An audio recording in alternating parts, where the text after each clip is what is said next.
Necesitamos llevarnos la partecita de la montada del drive.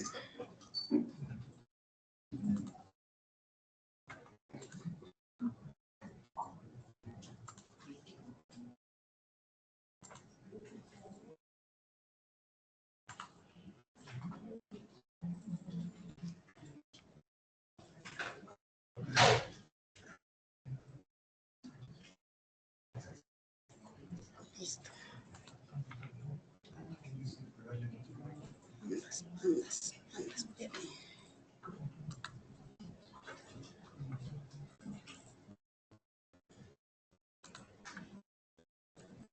Y listo, ahí tenemos nuestro dataset, ¿cierto? Ya con nuestros datos. Ahora el PCA, que era lo que habíamos dicho, dijimos que era una técnica para donde podemos disminuir o la cantidad de columnas que puede tener nuestro dataset. Este es relativamente pequeño, pero aún así podemos hacerle mucho más pequeño y reducirle a una cantidad de columnas mucho menor. PCA nos sirve para eso, justamente para reducir y únicamente obtener los componentes principales a través de transformaciones lineales.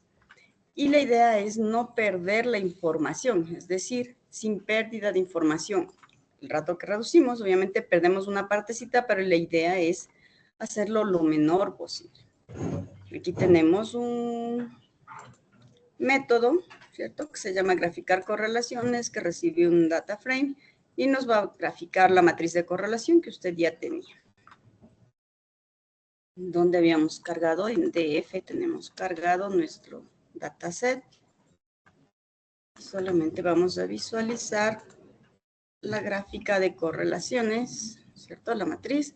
Entonces vemos que algunas variables tienen fuertes correlaciones, positivas o negativas, mientras que otras se mantienen sin muchas relaciones. Entonces la idea es, a través de PCA, poder extraer esas relaciones lineales que existen entre las variables y quedarnos únicamente con dos relaciones, con dos atributos o con tres atributos, viendo la cantidad de información que vamos a perder, digámoslo así.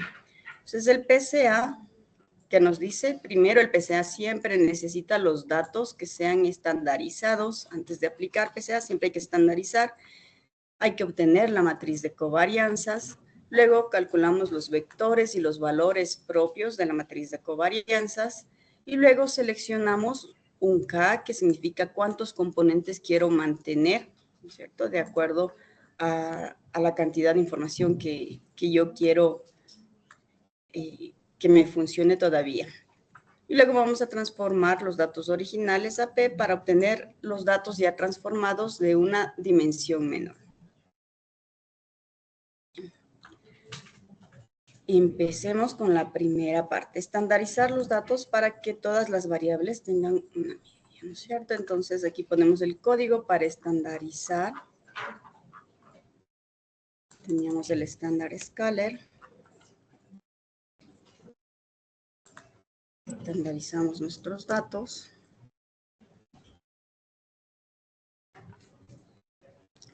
Tenemos en XP ya nuestros datos estandarizados por completo todos.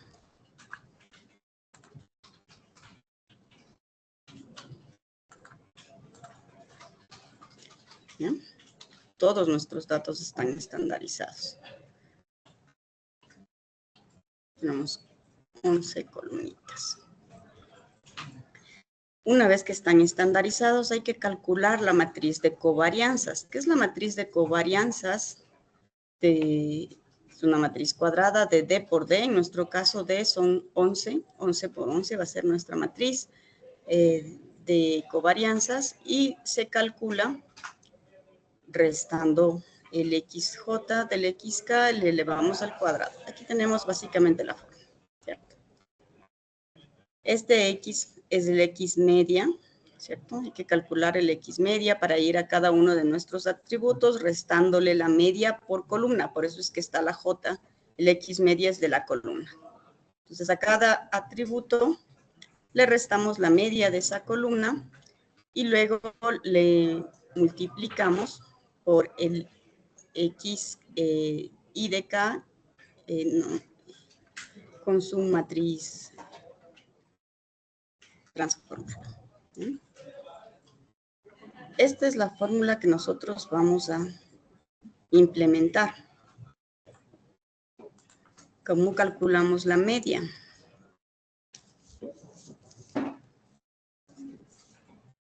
¿Cómo calcularíamos la media? Primero queremos calcular justamente el X media.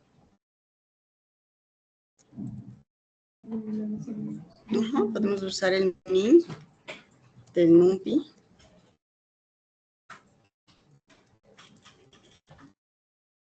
¿Dónde están nuestros datos? XP son nuestros datos que ya están normalizados, ¿no es cierto? ¿Ya? Si le dejamos así, ¿qué nos va a devolver? La media de toda la matriz. Y si queremos que se haga por columna, ¿qué es lo que tenemos que hacer? Axis igual a 1, ¿no es cierto? Ahí nos va a sacar un vector de medias.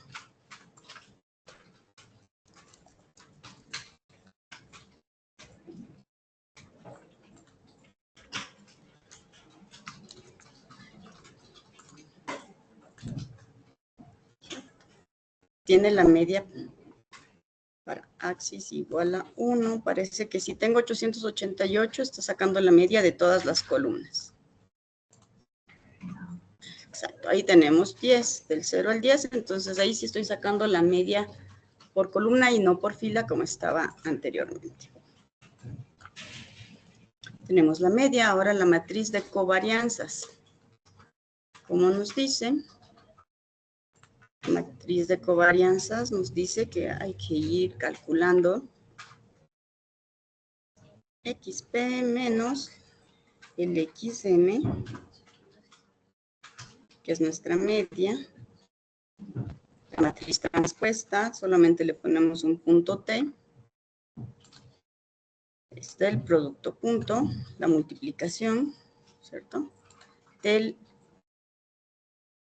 XP menos el XM, que es la media. Y dividimos para XP menos 1 para que nos diga cuántos tenemos. Nuestro XP es nuestro vector estandarizado, ¿cierto? Entonces, para el número de elementos menos 1, el shape nos da cuántos atributos, no, cuántas instancias tenemos y le restamos 1. Ahí estaríamos calculando nuestra matriz de covarianzas.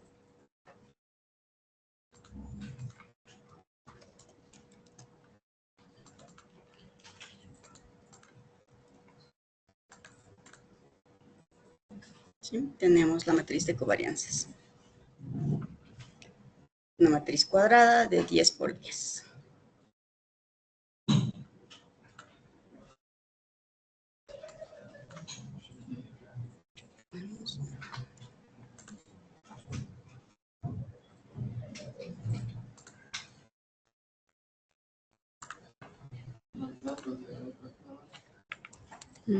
Por ahí hay una.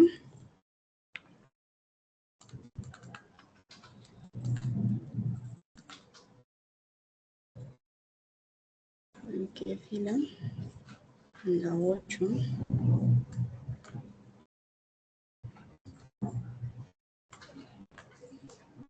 Esta la 9 es 0.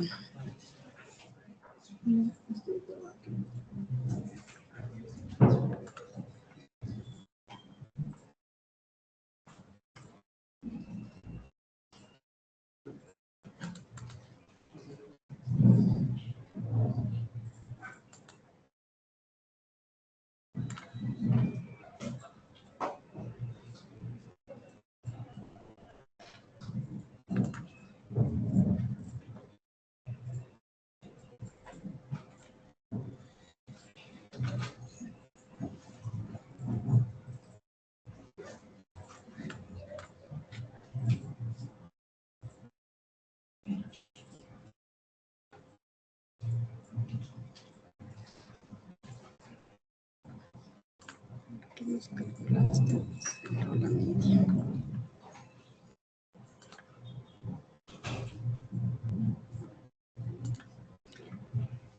Luego el siguiente paso, ¿cuál era? Una vez que tenemos la matriz de covarianzas, ¿cierto? Nos dice calculamos los vectores y los valores propios.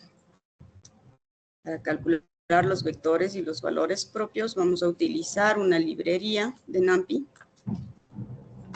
EIG que nos ayuda a partir de la matriz de covarianzas nos va a devolver los valores y los vectores propios.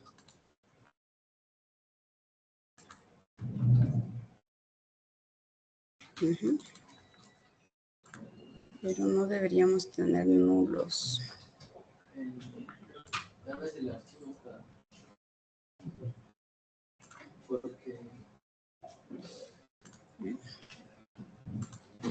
Identifiquemos si tenemos datos faltantes.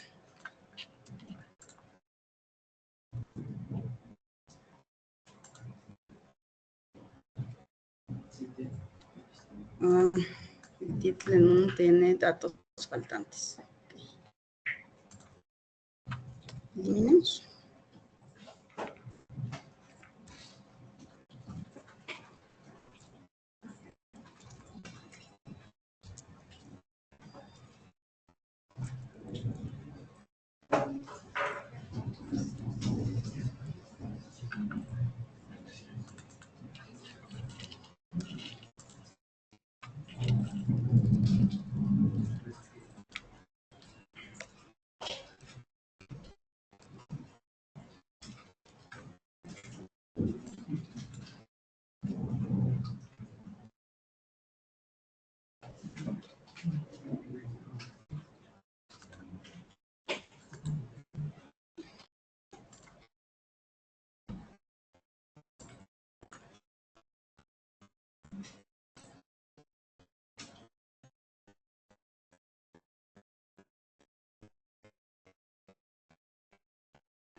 Y ahí sí ya no tiene datos faltantes. Volvemos a calcular la media, la matriz de covarianzas. Y continuamos con la 8. Creo que nos hace falta volver a estandarizar.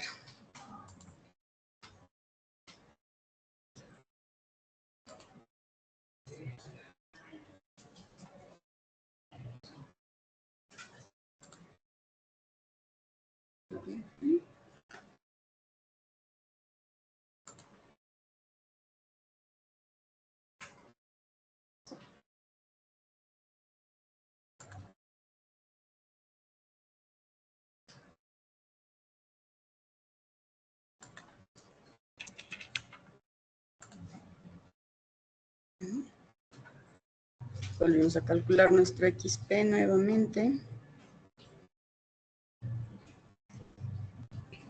Calculamos la media y la matriz de covarianzas otra vez. Y ahí sí ya no hay valores nulos.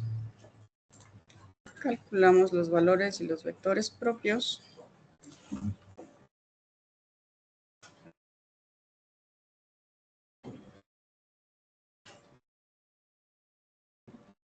Luego, el tercer paso que nos decía es una vez que tenemos ya los valores y los vectores propios, hay que seleccionar SK, ¿cierto? ¿Cuántos vectores propios quiero yo utilizar? Hay que ordenarlos, ¿cierto? Para construir en base a ellos la matriz de progresión.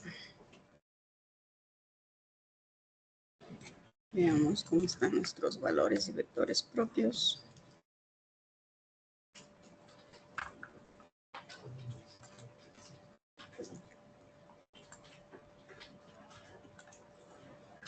bien, los valores propios son estos.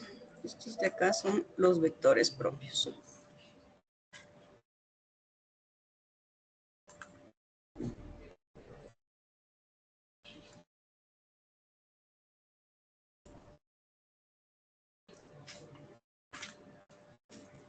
Juntamos los vectores y los valores propios correspondientes y los ordenamos.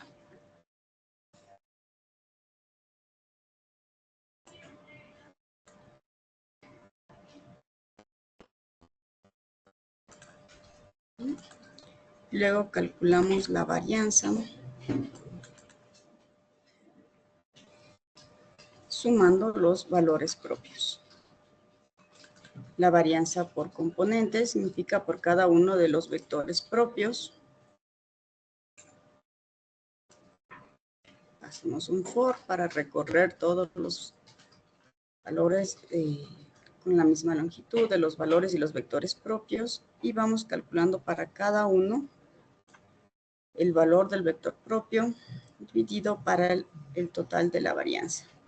Y obtenemos una varianza por componente. La varianza acumulada va utilizando el consum para acumular la varianza que tenía hasta el componente anterior más la varianza del componente actual. Y luego vamos a utilizar un gráfico de barras para poder visualizar la varianza acumulada y la varianza por componente.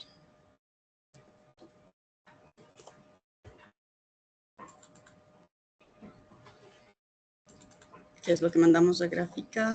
La varianza por componente.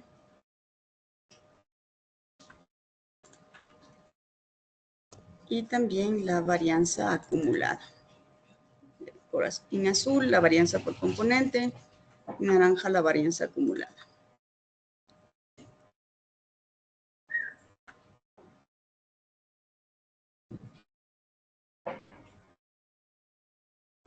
Le coloquemos solamente el número de componentes principales, la varianza explicada, acumulada, y mandemos a graficar, sin anotaciones inicialmente.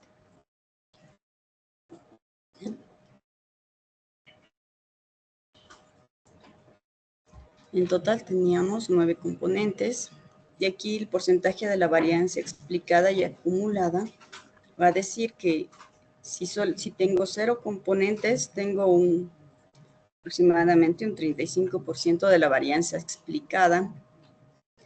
Con 2 componentes, con el 0 y el 1, ya la varianza acumulada me dice que voy casi al 50% de información todavía se mantiene. Si tengo 2 componentes, es decir, ya 3, ya supero el 60%. Con 4 componentes, cerca del 80%. Con 5 ya estoy superando el 80%. Más o menos el porcentaje deseable de la cantidad de componentes. En este caso, como tenemos un dataset pequeñito, deberíamos buscar que se explique con el 95% de varianza. Como vemos, para obtener un 95% de varianza, yo debería tener 6 componentes, es decir, no he reducido mucho. De 9 componentes, reduje a 6. Significa que los primeros 6 componentes son los que aportan la mayor cantidad de información dentro de nuestro dataset. El PCA funciona para datasets que tienen una mayor cantidad de atributos. Como vemos aquí, apenas para 6, para obtener una varianza del 95%, necesitamos 6 componentes y podemos descartar 3 componentes. Ahora utilicémoslo para un dataset mucho más grande.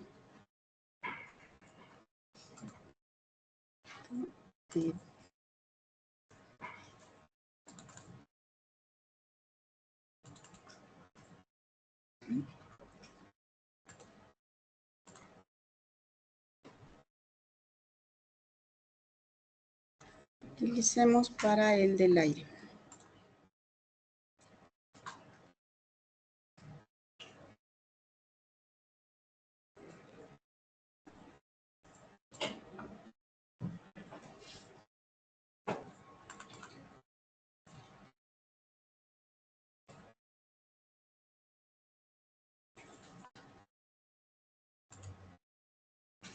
Bien, necesitamos instalarnos.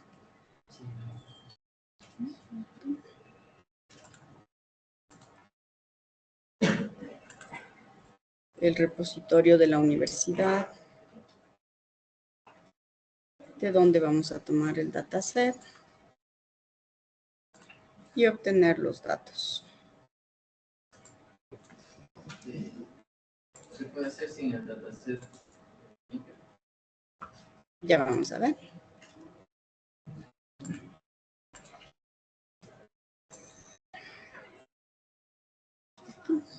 Ahí tenemos nuestro dataset.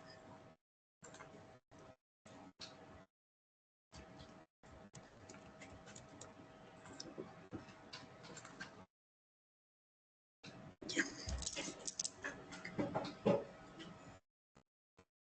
En este caso, la fecha. Ajá. La fecha, el tiempo también hay que cambiarle.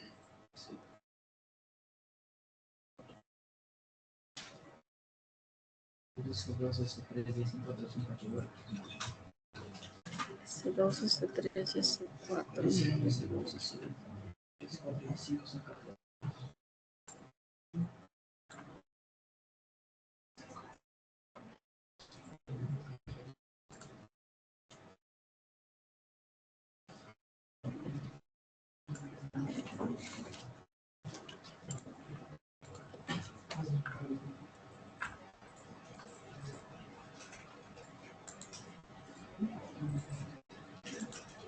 Aquí hay un dataset que no necesitemos preparar los datos antes.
Ya. Este sí es un dataset grande que tiene 83 atributos y tiene 123.117 instancias. ¿Sí? Entonces aquí sí podemos ver el poder del PCA.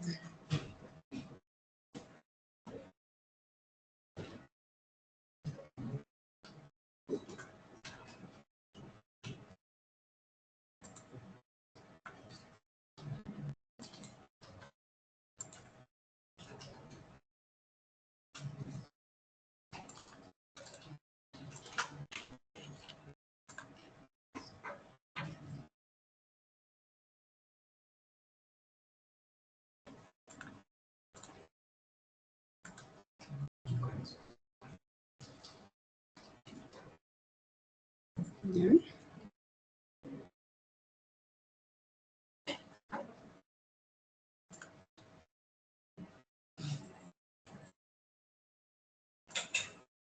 X. Cambiémosle. DF igual a X. Para no cambiar nuestro código. Y ahí lo tenemos. Okay. De todas maneras hay que transformarle.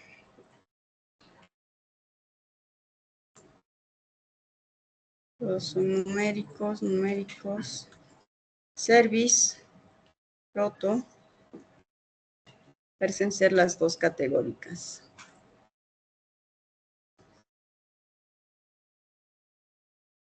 Veamos qué nos dice. 83 filter, aquí están las variables, integer. Service y proto son categorical. Continua, integer. Continuous, integers, continua,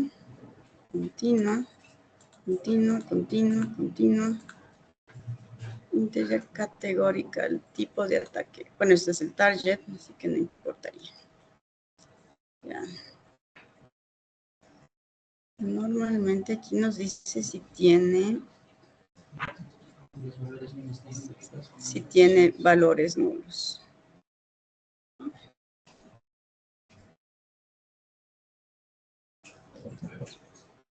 No tiene valores nulos. Las missing values no dice. Pero están etiquetados como menos 200. O sea, pues están, los datos están enteros, pero hay valores de menos 200. Ya. Al inicio.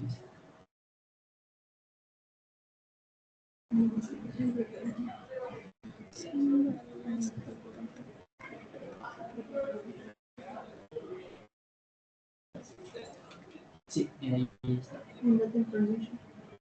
Arriba. Un poco abajo. Data information. Eso. Ahí. No, abajo. Debe venir, sí.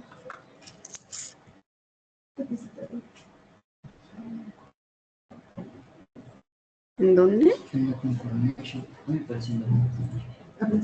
Ahí. Pero dice no. Es el mismo. Siendo recomendado. Es el mismo que RT IoT 2022. es otro. Ajá, es otro. Ajá. Ya. Entonces este nos dice no tienen valores nulos, tiene 83 características y un montón de instancias. Ya, pero sí, los datos categóricos que tenemos que tratar es el... No, este no, porque este es el target. Ajá. Name.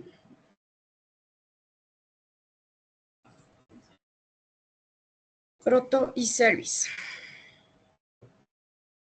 Cuando le vimos el hit, proto tiene TCP, service tiene MQTT.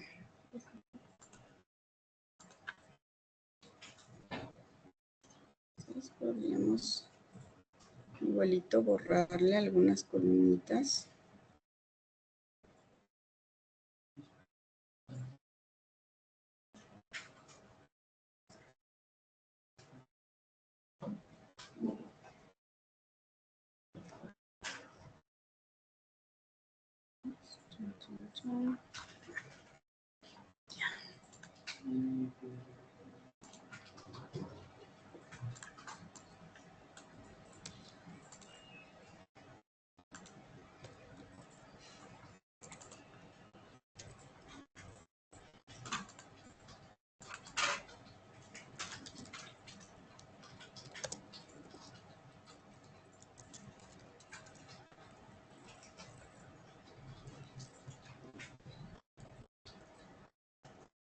Y quitamos esas dos columnas. Okay, el valor que está tratando es una copia.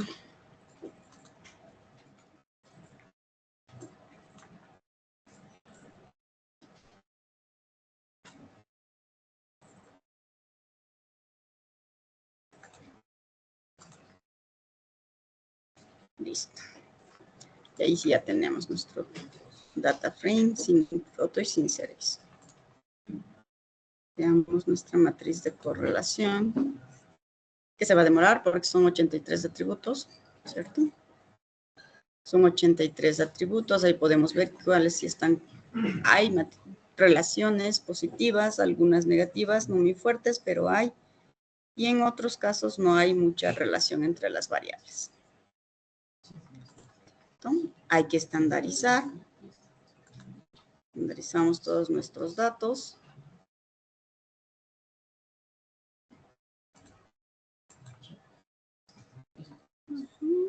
Vamos a ver si tiene valores nulos, que no tenía.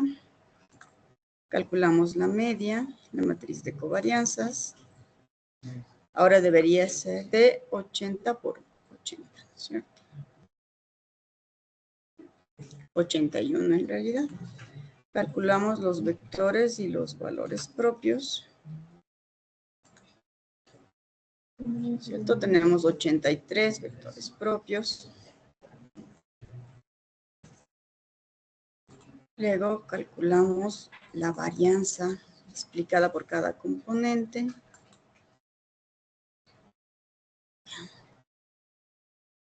¿Cierto? Ahí tenemos 83 componentes. Cuando ya se explica con 0, se explica el 20%. Si nosotros queremos el 95%, ¿cierto? Podríamos decir que con 20 componentes, yo ya puedo explicar el 95% de la información. Entonces, en este caso sí puedo reducir de 83 atributos a 20 y la reducción es bastante significativa.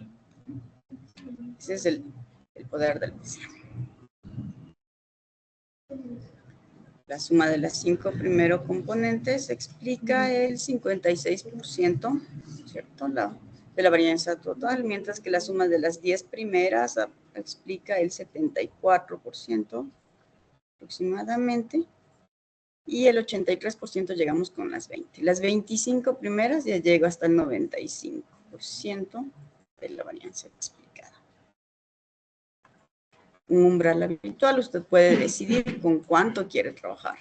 El 95% de la información que puede ser explicado a través de 25 componentes principales es algo deseable. Luego nos dice, el último paso consiste en construir la matriz de proyección compuesta por los vectores propios mediante el producto matricial de los datos original por la matriz de proyección.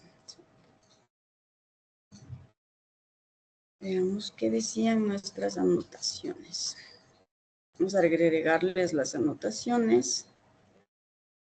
Vamos a ver, quiero ver en 10, en 15, en 20, 25, en 30.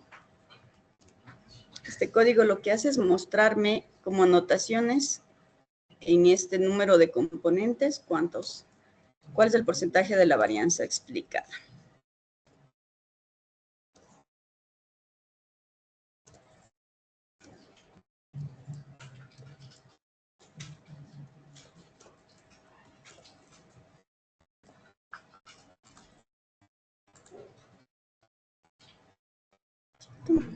Y ahí podemos ver. Con 30 componentes llegamos al 97, con 25, 94.9, con 20 al 90%. Y ahí decidimos con cuántos componentes. Si queremos ver el resto de anotaciones que nos toca, agregar el número de componentes para ir viendo. ¿Sí? En función de eso ya tenemos la explicación en base a estos datos ya podemos dar una explicación y tomar una decisión con cuántos componentes queremos tratar. Ahora sí creemos nuestra matriz de proyección. Fijamos el número de componentes, en este caso 25, y creamos nuestra matriz de proyección.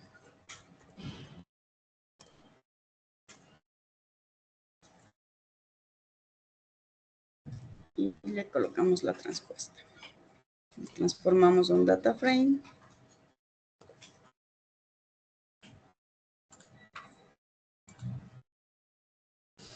¿Cierto? Y la nueva matriz de datos tiene los 123.117 registros por 25 atributos. Si queremos verle el hit,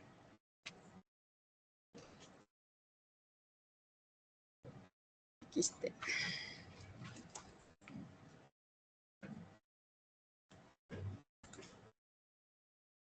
Ahí ya tenemos solamente 25 componentes, pero ya tenemos nuestros 123.000 registros con los datos.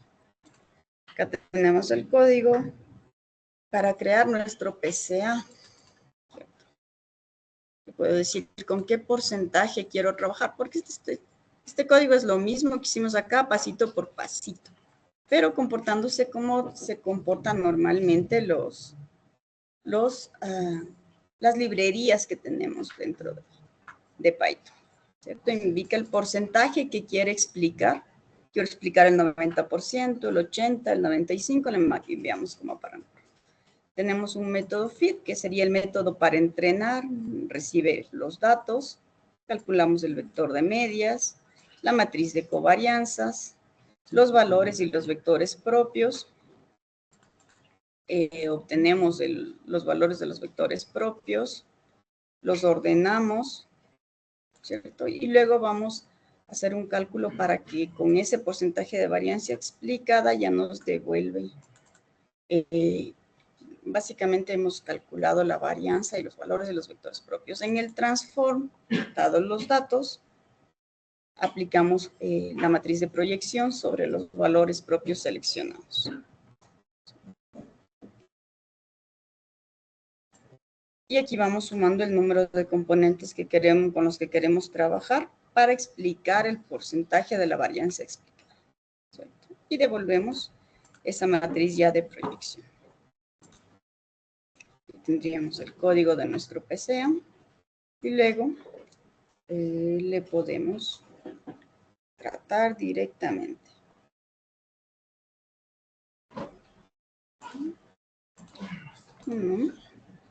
Ya teníamos nuestros datos estandarizados, ¿no es cierto?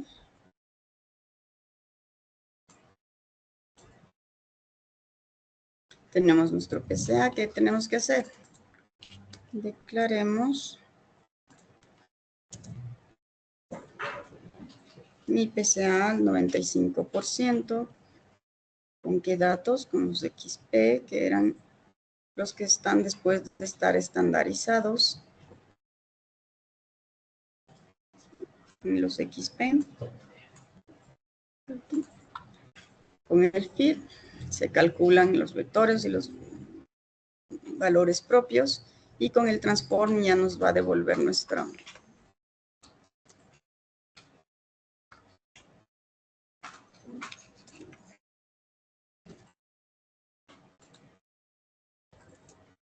que nos devuelve Magnum. Hagámosle que nos devuelva un data frame.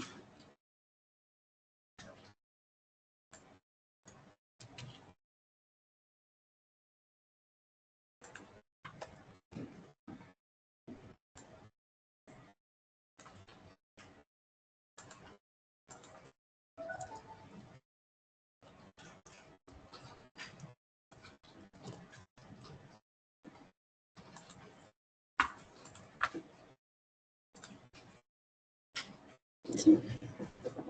Y tendremos igual 25 columnas para obtener al 95%. Quiero obtener al 90%.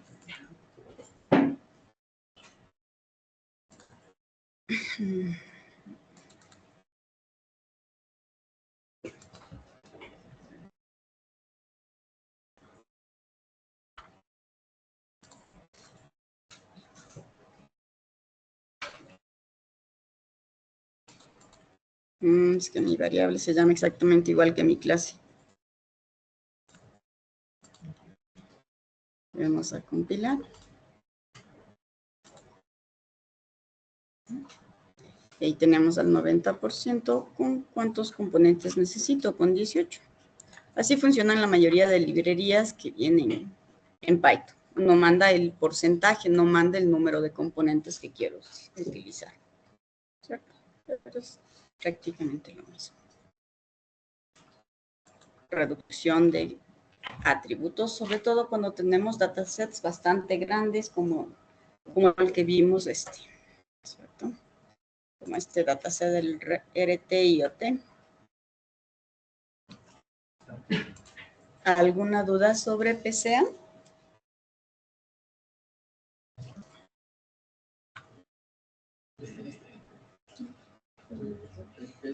Pero entonces nosotros no utilizaríamos el PCA. Vamos a utilizar datasets que no tienen muchas variables, o si vamos a utilizar datasets. El dataset que está colocado El más grande que tenemos con datos de la encuesta de Ecuador. Creo que no está subido aquí, ¿o sí? El de población. Este censo de población. Entonces, ¿cuántos atributos tiene? Entonces, sí vamos a utilizar PCA como medio. Entonces, para entrenar, entonces utilizaríamos otro modelo. Ahora solo un modelo que recibe relación entre dos variables. Ya, a ver, PCA nos reduce. Es parte del PCA, es utilizado como parte de los algoritmos que uno puede utilizar para reducir o para transformar, para limpiar su dataset antes de entrar a los modelos de Machine Learning. Pese a que PCA es un modelo de Machine Learning utilizado para la reducción de dimensionalidad. Cuando yo no quiero trabajar con las 83 variables, trabajo solamente con 18 y las 18 capturaron el 90% de información que yo necesito en ese dataset. Entonces, PCA lo utilizamos como una técnica para limpiar datos. ¿Ya? ¿Cuál es la desventaja de PCA? Que al finalizar usted tiene un dataset, sí, con las 18 variables, pero ninguna de ellas sabe qué representa. ¿No es cierto? Solo sabe que está condensada toda la información, el 90% en esas 18 variables. Que esas 18 variables se van a comportar en un 90% de forma similar a cómo se comportaban las 83 variables. Eso es lo que sabe. Entonces, es una forma de reducir con sus ventajas y con sus desventajas. Eso en el modelo para entrenar, le pasamos directamente este data frame o lo pasamos así como las variables porque no sabemos qué significa. Se le pasamos sobre el dataset. No sabemos qué significa cada una de las variables resultantes. Ajá. Usted utiliza PCA cuando no le interesa saber el nombre de las variables. Solo quería reducir. Y las variables, de hecho, no tienen nombre. Es una condensación y además, como utiliza el PCA y usa los valores y los vectores propios, significa que está buscando una transformación lineal. Y lo que ha hecho el PCA es capturar los datos que tienen ese comportamiento lineal. Y no hay otro modelo que sí se aplica hacia las variables. No, en ese caso tendríamos que hacer tal como lo hicimos. Variable por, ya, el chi cuadrado, pero ahí vas variable por variable. Reduciendo. A ver.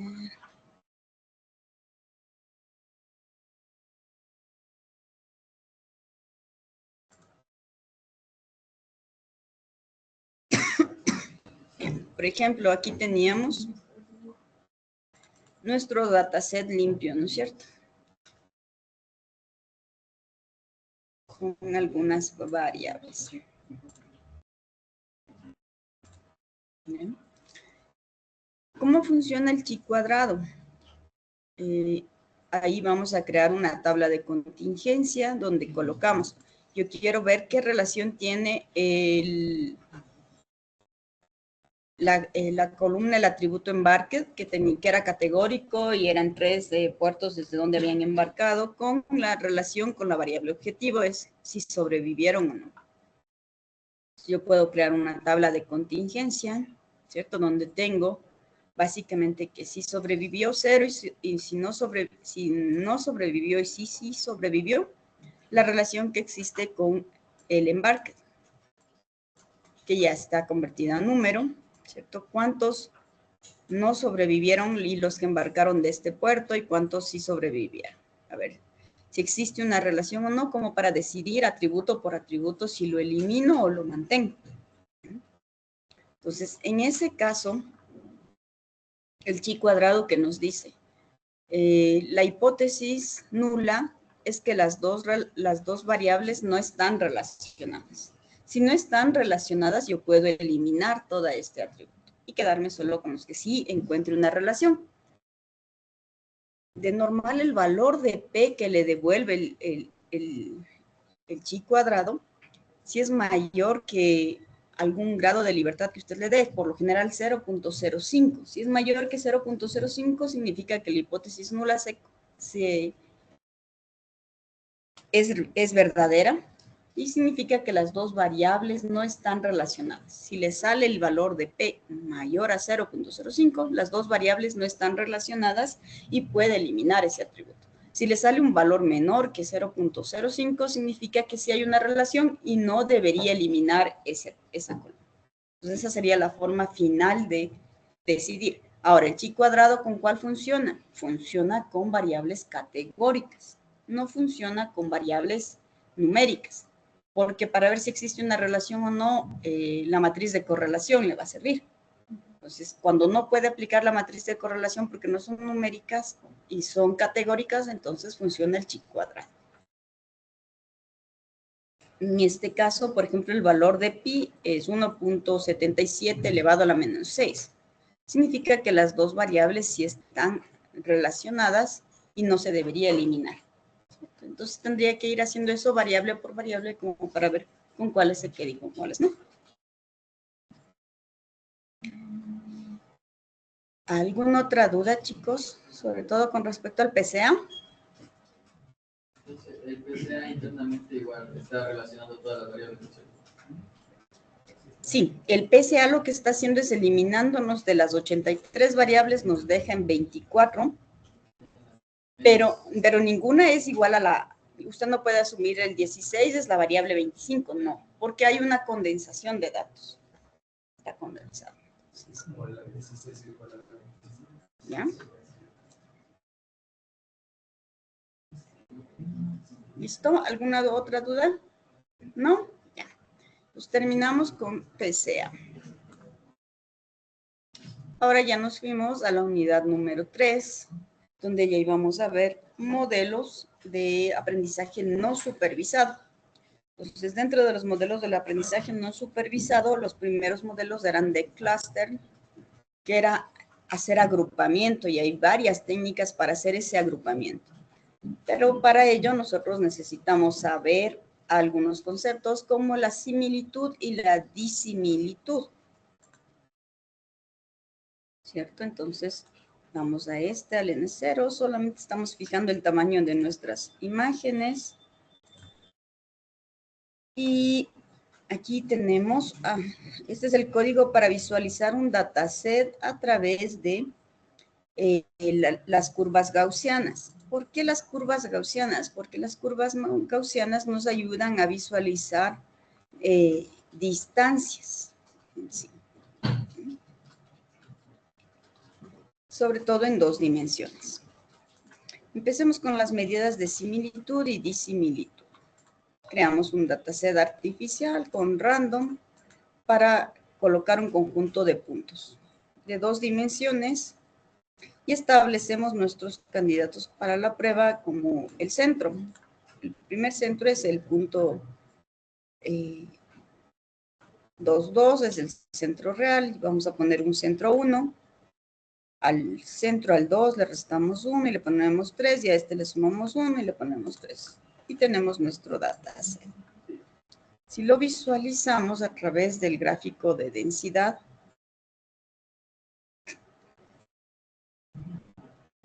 todos los puntitos azules son los puntos random que obtuvimos de nuestro dataset, ¿cierto? Graficadas en dos dimensiones. Cada uno de los círculos, que no son círculos, cada una de las áreas que se colocan alrededor de nuestros puntos están midiendo alguna distancia.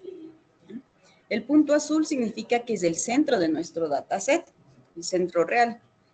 Tenemos un punto rojo y el punto verde.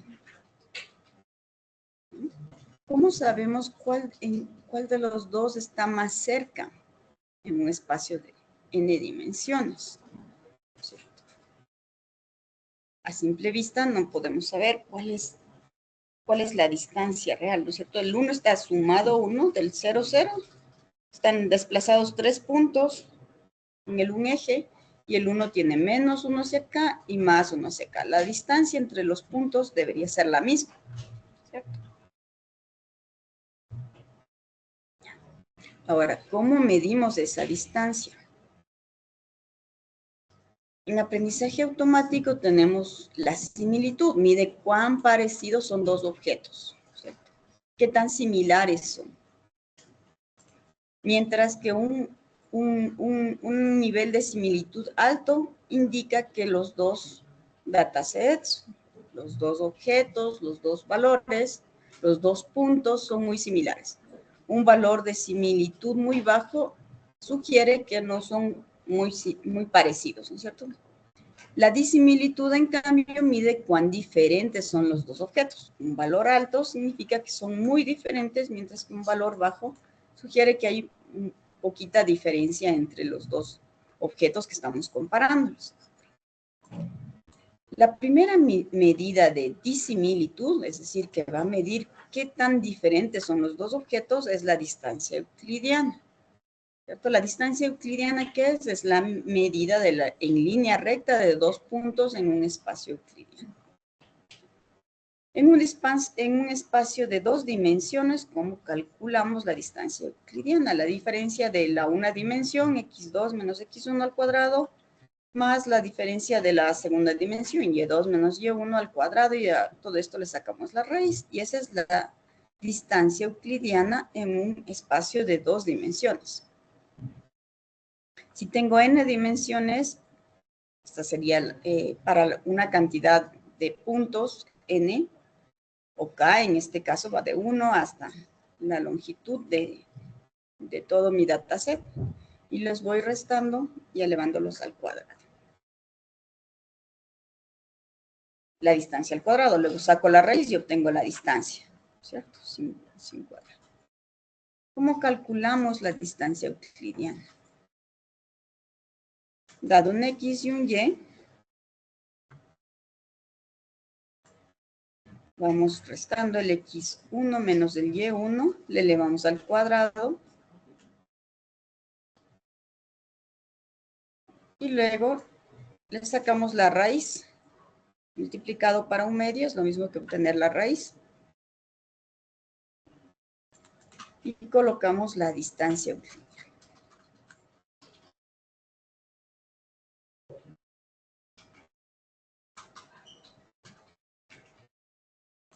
La distancia euclidiana desde el punto C1 al centro, y aquí voy a calcular la distancia euclidiana desde el punto C2 al centro. Si ejecutamos esta partecita del código, ¿cierto? Nos dice, si medimos a través de la distancia euclidiana, que los dos se encuentran a la misma distancia, es decir, en línea recta los dos puntos están a la misma distancia. La distancia Manhattan, en cambio, mide la distancia recorrida en direcciones perpendiculares. Se calcula como la suma de las diferencias absolutas de las coordenadas. ¿Cómo calculamos la distancia de Manhattan? Sacamos el valor absoluto de los xy menos el y la sumamos. Esa es la distancia Manhattan. Igualito, vamos a calcular la distancia de Manhattan del punto 1, C1 y C2 hacia el centro. ¿Sí? La distancia de Manhattan nos dice 2 para los dos casos.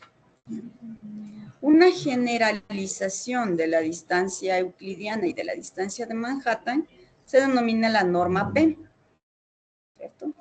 Y esta ya nos sirve para un espacio vectorial n-dimensional. Tanto la distancia de Manhattan como la euclidiana nos sirven en dos dimensiones. La norma P puedo aplicarla en un espacio de n dimensiones. Entonces, la fórmula de la norma P es exactamente la suma de los xy en valor absoluto elevado a esa potencia y a la raíz P, ¿cierto?, de esa cantidad de dimensiones. Si reemplazamos el P por 2, significa dos dimensiones y sería la distancia euclidiana. ¿Ya? Fíjese que tanto el caso de la distancia euclidiana como la Manhattan son casos concretos de la norma P. Cuando P vale 1, se trata de la distancia de Manhattan. Y cuando P vale 2, estamos hablando de la distancia euclidiana. Definimos un método para calcular la norma P. Y un vectorcito para calcular la norma 1, 2, 3, la norma 5, la 100 y la norma 1000. Y vamos a calcular igualito el punto del C1 y el C2 hacia el centro con cada una de las normas que hemos definido. La norma 1 nos da el mismo valor de la distancia Manhattan. La norma 2 nos da el mismo valor de la distancia euclidiana, ¿cierto?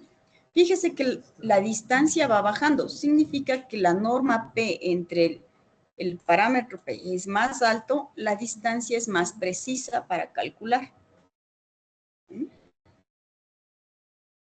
Porque ¿cuánto le sumamos nosotros a cada punto inicial al C1 y el C2? 1. 1, 1. Entonces, la norma 1000 es mucho más precisa y casi nos da el valor de 1. Mientras que la norma, la distancia de Manhattan nos daría un valor de 2. Entonces, entre el P es más grande, más precisa es la norma. Creo que hay un grafiquito inclusive que nos muestra las normas. Distancia euclidiana.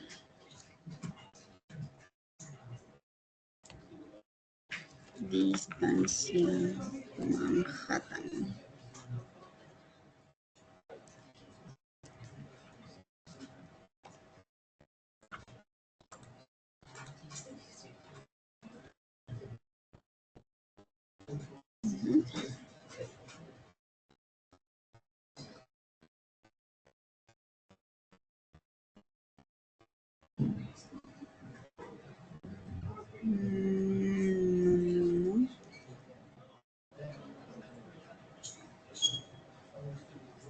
Este.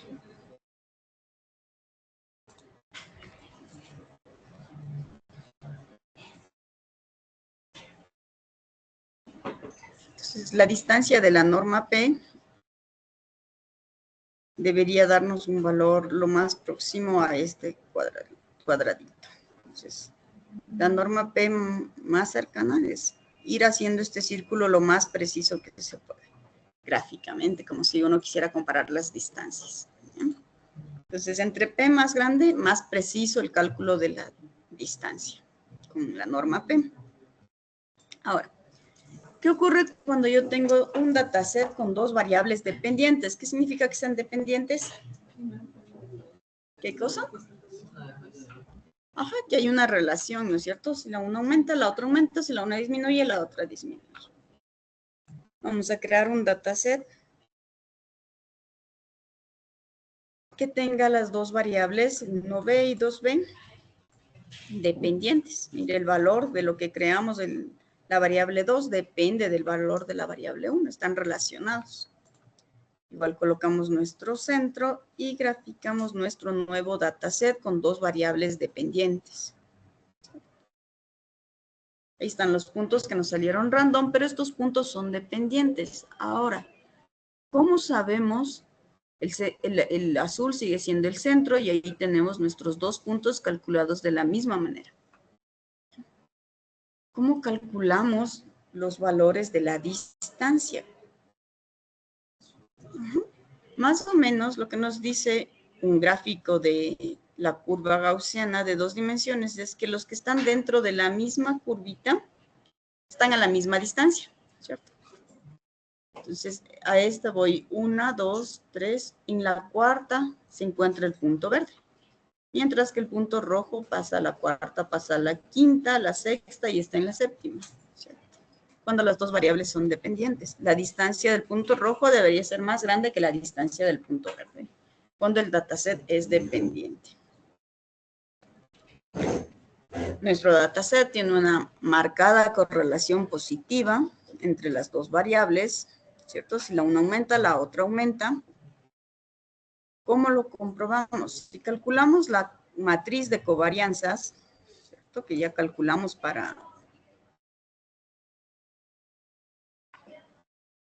el PCA, ¿cierto? Ahí tenemos un método que nos calcula la matriz de covarianzas. y analicemos la matriz de covarianzas desde el UN, que era el DF.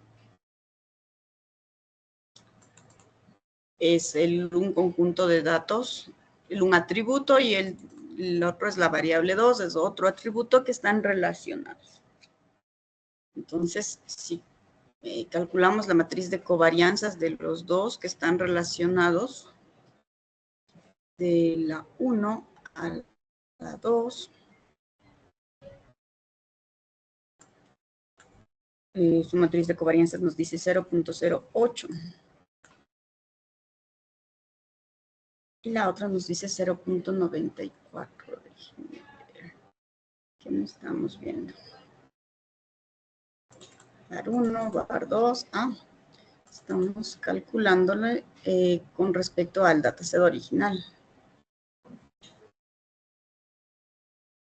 Así. Bar 1 y bar 2 era el dataset original.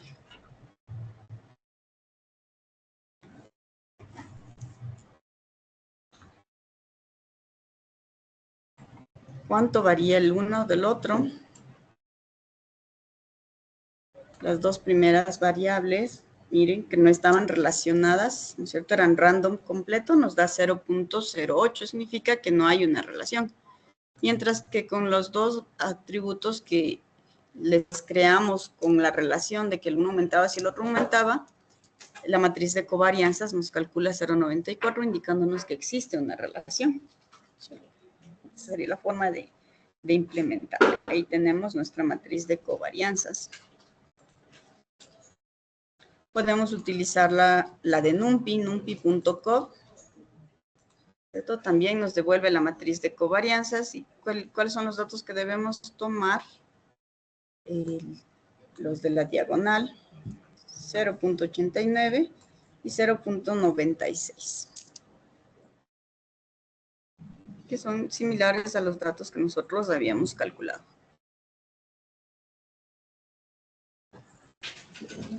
¿Sí?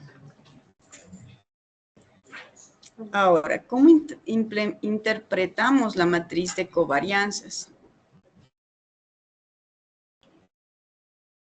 La matriz de covarianzas no está acotada, significa que este 0.96, aunque esté cercano al 1, a mí me podría intentar decir que hay una relación más fuerte entre esas dos variables. Sin embargo, yo puedo crear otro dataset que también está relacionado, pero con valores randómicos más grandes. Y fíjese que la matriz de covarianzas me va a salir 380. Entonces, ¿cómo puedo saber si 0.98 significaba que había una relación fuerte o 0.96 entre los dos atributos o 380 es una relación fuerte, ¿cierto? Como no está acotada, yo no tengo esa, es difícil de interpretar. Si no sabemos cuál es el límite superior o inferior de la varianza, no podemos saber si son dependientes o no dos variables. Existe otra forma de medir si dos variables son dependientes a través del coeficiente de correlación de Pearson, que divide la matriz de covarianzas para las desviaciones de estándar de la primera variable multiplicado por la desviación estándar de la segunda variable. Implementamos un método de correlación de Pearson, calculamos la covarianza, la desviación estándar con el método ST de NumPy y devolvemos nuestra matriz de nuestro coeficiente de Pearson. Calculemos ahora para nuestros tres datasets que habíamos creado de las dos variables. El coeficiente de Pearson para los dos que no estaban relacionados nos dice 0.11. Para las segundas dos variables que estaban bastante relacionadas nos dice 0.76. Y para el último nos dice 0.88. Entonces ahí ya podemos medir con el coeficiente de Pearson las relaciones entre las variables, cuál es más fuerte y cuál es menos fuerte, porque está acotado entre 0 y 1. Bien. Entonces, el coeficiente de Pearson varía entre -1 y 1. Menos 1 para variables completamente correlacionadas negativamente, más 1 para variables correlacionadas positivamente y 0 para variables que no estén correlacionadas. Entonces, así podemos interpretar. Es decir, si había una correlación negativa, nos hubiese salido un valor entre 0 y menos 1. Aquí le dejo un enlace donde puede ver otros tipos más de medidas de correlación o de covarianza o cómo interpretar. Medidas de similitud con variables dependientes. Si calculamos la distancia euclidiana, la distancia Manhattan con el primer dataset que no estaba correlacionado y con el segundo dataset que sí estaba correlacionado, veamos qué es lo que obtenemos. En el primer dataset, ¿cierto?, obtenemos 1 y 2. Tanto para la distancia euclidiana como para la distancia de Manhattan vemos que se calcula exactamente. Entonces, esta medida de disimilitud, no importa si el dataset tiene sus variables relacionadas o no, nos calcula de la misma manera. Pero, si las visualizamos, sabemos que el dataset, el punto rojito, está más lejos del punto verde cuando se trata de... En este caso, para el primer dataset, donde las dos variables no están relacionadas, sí están a una misma distancia. Pero en el segundo dataset, las distancias son diferentes. Y ya vemos que la distancia euclidiana o la distancia de Manhattan no nos están dando esas diferencias, se calculan con los mismos valores. Entonces, ¿qué distancia me puede ayudar para ver cuál realmente es la distancia correcta? Entonces, hay otra forma de calcular la distancia, que es la distancia de Mahalanobis, que no va a calcularnos en línea recta, sino se va a basar en la distribución del resto de los datos que tiene su dataset. Entonces, ¿cómo está definida la distancia de Mahalanobis? Entre el X menos Y, la matriz transpuesta, y multiplicada por la suma igual de los X menos Y. Y a todo esto le sacamos la raíz. El cálculo de la distancia de Mahalanobis, tenemos X, Y, y debemos enviarle la matriz de covarianzas. MC es la matriz de covarianzas. Sacamos el rango, X menos Y, obtenemos la forma del vector, le sumamos un hito y utilizamos el método INVE para calcular justamente la matriz transpuesta. Y ahí devolvemos nuestra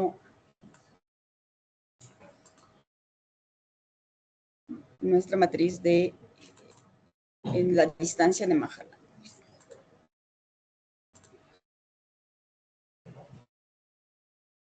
Todas estas distancias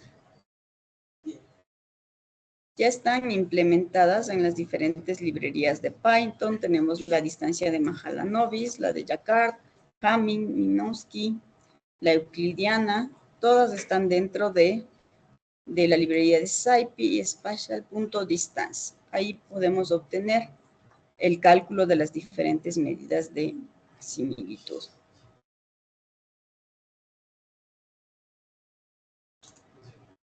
Vamos a importar la distancia de Mahalanobis desde la librería y vamos a retornar esa distancia dentro de nuestro método. Ahora veamos cómo nos va con el primer dataset y el segundo dataset al cálculo de las distancias. En el primer dataset que no había relación entre las variables. La distancia euclidiana nos sale 1, la distancia de Manhattan sigue saliendo 2, y la de Mahalanobis nos dice 1.6 y 1.48. para el segundo dataset, la euclidiana 1, 2, la de Manhattan, y Mahalanobis ya nos dice que el círculo rojo se encuentra en 2.6 y el círculo verde 1.07. Entonces ahí sí ya con la distancia de Mahalanobis, cuando los datasets están, las dos variables están correlacionadas, la distancia de Mahalanobis es la que nos dice realmente cuál es la distancia real. ¿Ya? Cuando no están correlacionados, puede usar la euclidiana y la Manhattan. Mahalanobis cuando las variables están correlacionadas. ¿De acuerdo? Porque ya Mahalanobis es capaz de tener en cuenta la distribución real de los datos, ¿cierto? Para calcular las distancias. Y el triángulo verde está mucho más próximo al centro, tal como vimos en el grafiquito, ¿cierto? El triángulo verde se encuentra en uno de los círculos del kernel de densidad gaussiano, más próximo al centro que el rojo, que está un poco más alejado.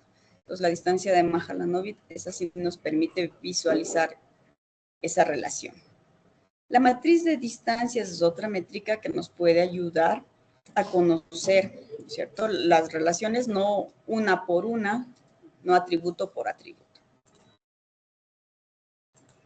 Aquí tenemos el cálculo de la matriz de distancias y veamos cómo nos sale.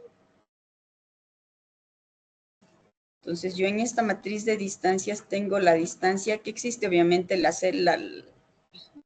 diagonal es la matriz de la distancia entre esa variable y sí misma, por eso siempre tenemos 0. Pero la matriz de distancias ya me da los valores de la primer atributo con relación al segundo, con relación al tercero, con relación al cuarto, etc. ¿Cierto? En este caso, nuestra matriz de distancia es 50 por 50, está relacionando qué relación existe entre cada uno de nuestros atributos con el otro, similar a cómo graficamos la matriz de correlación. La matriz de distancias más o menos nos muestra lo mismo. Podemos implementar nuestra matriz de distancias para enviarle qué distancia quiero utilizar para calcular. Fíjese que aquí la distancia recibe como parámetro. Yo aquí le estoy diciendo calcule la matriz de distancias y la métrica que utilice para calcular las distancias es la distancia euclidiana. ¿Sí? Puedo calcular con la distancia euclidiana. Puedo también calcular con la distancia de Mahalanobis y ver cómo me va. Ahí tenemos la matriz de Mahalanobis. Gráficamente, ¿cierto? Esta es la distancia euclidiana de la relación entre cada uno de los atributos de mi dataset y el otro. Mientras que la distancia de Mahalanobis, fíjese, los resultados son diferentes en los dos casos de las distancias.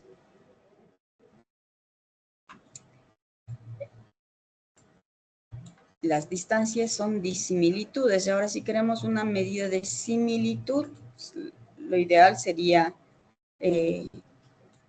calcularla de forma inversa, ¿no es cierto? Si quiero una matriz de similitud, tendríamos que dividir, ¿cómo le llamamos? El 1 dividido para la matriz de distancias, y ahí obtendríamos nuestra matriz de similitud, calculando el inverso. A lo mejor la medida de similitud me ayuda a visualizar mejor los gráficos, interpretar de mejor manera, ¿cierto? Que me hice con la euclidiana, hay una relación clara y las excepciones de relaciones, ¿cierto? De qué tan parecidos son diferentes, mientras que con Mahalanobis igual nos puede ayudar a interpretar de mejor manera. Si normalizo y estandarizo los datos, ¿qué va a ocurrir con la visualización de mis datasets y las distancias? Pues se van a mantener las mismas relaciones que habíamos visto con los datasets originales, ¿sí? Lo que cambia son los rangos, pero el comportamiento sigue siendo el mismo. El rango es lo único que cambia, pero el comportamiento de todas las variables se mantiene. Entonces, las distancias, el cálculo de las distancias igual tampoco se ve afectado si es que los datos están normalizados o estandarizados. En Python, y bueno, ahí ya vimos qué relaciones tiene. ¿Sí? Entonces, ahí tiene cómo calcular las distintas métricas, medidas de similitud o disimilitud de las que habíamos hablado ligeramente en la clase pasada. No sé si le queda alguna duda. ¿No? Son exclusivamente para datos, para supervisado. No supervisado. Estamos en la unidad 3 de algoritmos de no supervisados. ¿Ya? No supervisado significa que no tenemos etiqueta. En esta parte solamente estamos viendo medidas de similitud y disimilitud. Ya vimos el primer método que era Camins más, ¿no es cierto? Y el método del codo que nos ayuda a determinar el K. En implementación del Camins, usted debería utilizar alguna de las métricas, de las medidas de similitud que hemos hablado aquí, implementadas, ¿sí? O utilizando las medidas de similitud que vienen en las librerías sin ningún problema. Para ver la relación entre las variables, ya no sería necesario utilizar la matriz de correlación, sino utilizar las distancias. Las distancias del coeficiente de Pearson, cualquiera de ellas le puede dar. La matriz de correlación no está acotada, es más difícil de interpretar, pero el coeficiente de Pearson es bueno para interpretar.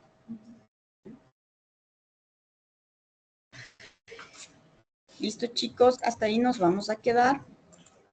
Nos vemos el día jueves en el horario normal, porque esta semana tenemos luz hasta la 1 de la tarde. ¿Algo me iba a decir? ¿No?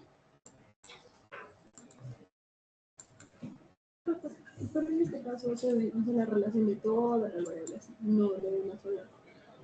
O sea, de un grupo a grupos. Ajá, ya.